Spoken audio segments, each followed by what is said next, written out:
Oh, that's nice. It's a nice little camera. You know, Team Samsung in here. I am Team Samsung. All right. Assalamu alaikum. This is the KIK representing POBUMS Society. I am with Yolanda Dunn, a.k.a. Yogi. Introduce yourself. Hey, y'all. Yolanda. As he said, Yogi. I will always be Yogi. Okay. I want y'all to know something. This is a low-tech, low environment production, right? So I come over here like with my little Samsung phone. She pops up. She got the halo light. Look in the closet. She got 2 more halo lights. Look over there. She got it's like a lighting system for like photographers. Yeah. Man, I'm feeling some type of way over here.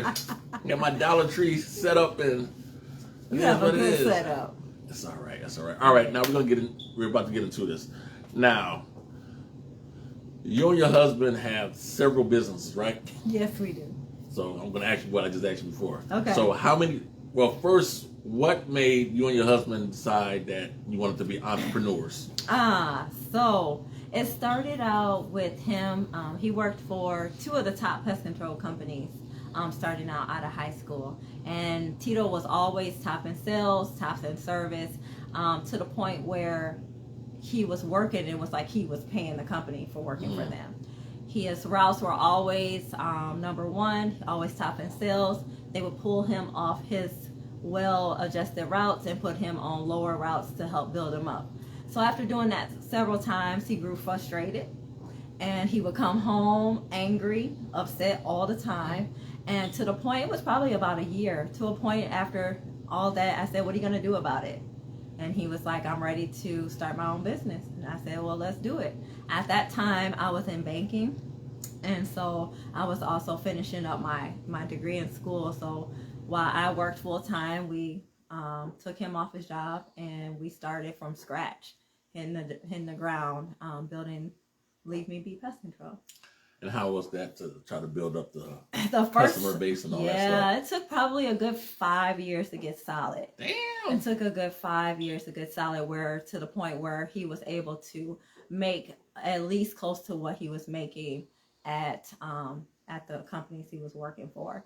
And so with that, it was him. He had a partner that came off his job with us. And after a year, he left, and him doing it all by himself for a while and me in the background. So it took a while.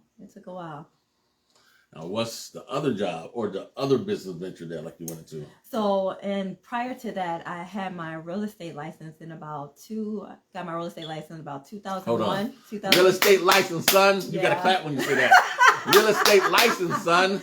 Yes, you're doing big things over here. I have my license, and we own property, and I've managed property. So real estate has also been one of our regular streams of income throughout as well.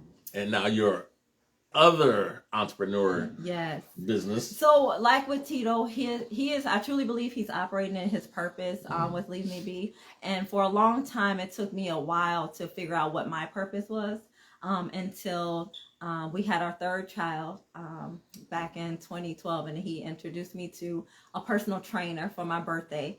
And that personal trainer saw something in me that I didn't see and said, hey, will you come and teach group fitness? And I've worked out pretty much. I've been active for a long time, but I never thought about the teaching aspect of it. So being the person I am, I was like, well, if I do, I have to be certified. So I went through the certification, and then 2015 I was certified for group fitness, and then I launched It's Fit Time from there. Now, you had your own space in New York, and I don't remember across the street, but it was by the church in like the plaza, right? Yeah, so I expanded in 2019. It's Fit Time grew from 2015 to 2019, and we were really blessed to expand into a 4,200 square foot unit on New York next to the Herald. We were between Harold's and Momoya. Okay. Yeah. So tell us about like what happened during COVID, how you had to kind of reshift and reevaluate everything. So we were in the midst of, expanding and thriving. Literally, we got into the unit in 2019. COVID hit in 2020. from there, as everyone knows who was affected, we were shut down. We were considered a non-essential business, fitness, non-essential, right? So we were forced to shut down, which made me convert to going virtual. And virtual actually sustained us through the pandemic, because even though we were not able to use our building, we were working out from home, but still paying rent. Oh. We never had any grievances. We never skipped rent. We never, as long as the members kept playing, we kept having streams of income coming in. We paid all of our bills during COVID. Now, explain to them what is virtual workouts and exactly so what you virtual go through. is we took the aspect from being inside together in the unit to working out from our home. So we logged into Zoom. We had a regular class schedule. They reserved their classes and everything online, and then got the Zoom link on their confirmation, and we worked out from our homes. Now, how long have you been doing that, the virtual? Since 2020. Since 2020? So, yeah, since it sustained us. I mean, people, it is a niche. It's a need. We kind of had to craft it with all the lighting and stuff, and making sure that people are safe at home and had their equipment. So I rented out my equipment to the members, and they were able to log on at home and then do their workout. What's the average member class? Like, how many members log in to your Zoom? So prior to COVID, we were at about 20 to 25 people per class. And then after COVID, we were probably about 15 to 20. It kind of dwindled off. And then after that, it kind of dwindled off from there. Just people lost their mojo, just wasn't feeling virtual. So it went down. But now it's starting to come back up just for the convenience of it. So now with virtual, it's in addition to you going out and doing something else actively. Now let me ask you this: since you've been doing it virtual, do you have any plans of going back and trying to get a brick and mortar spot, or are you going to try to keep it virtual, or like a combination of both, or what do you think you might do in the future? Currently, I am still virtual a few days a week, and I did just team up with Crunch. Because I am a master trainer for Pound, which is an awesome cardio format. So I am taking that out into the community and keeping it out there and growing Pound in the community. So I am partnered with Crunch off of Ailla. And so far right now, that's where I'll be. All right. Yeah, and I'll be traveling. What's the address of that? 2300 South Ailla Road in Aurora. Now tell us about the certification. Like, what did you have to do to get your certification? For which one? First to be a trainer, then to be part of the Crunch team. Just lay it all out. Yeah, so for the fitness aspect, so I am a certified personal trainer. So I am certified through NASM, the National Academy of Science and Medicine. It's a very good certification to have. And so that was, you would think my degrees are in business, right? So in high school. So you have a business degree also. I have a business degree. I have a business master's. Break that down to us. for some of us who didn't go to college. Business. So the business degree, my 4-year degree, is your bachelor's degree. And then my master's degree in business, you got to go additional 1.5 to 2 years. So you have a degree in business. Yes. And you're also certified with the National Academy of Science and Medicine. And you're also certified with real estate. So I have through the Illinois Realtors Association, I am a licensed broker. So everything I do, it's very important that I have the educational piece and the knowledge behind, what I'm selling and believing in. Black girl magic. Black girl magic right here, son. That's how we doing that, black girl magic. Yeah, and then finally for the master trainer for Pound, it was an intense year process.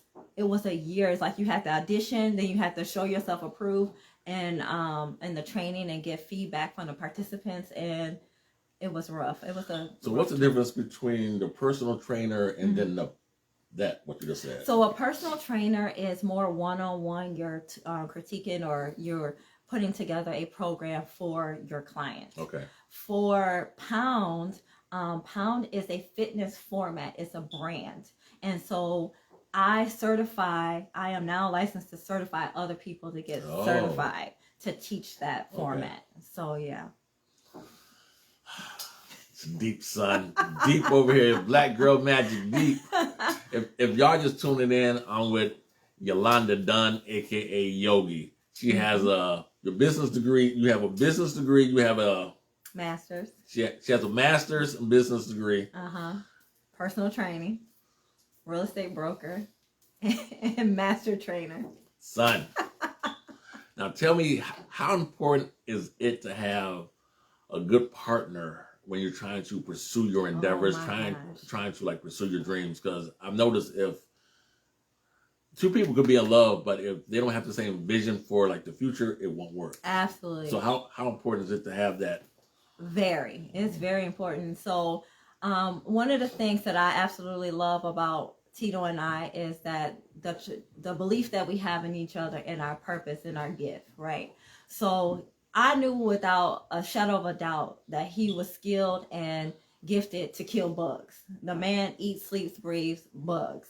So I already knew us stepping out on faith, and the faith that we have in God, that it was going to work because of my trust in God and my faith in him and his abilities.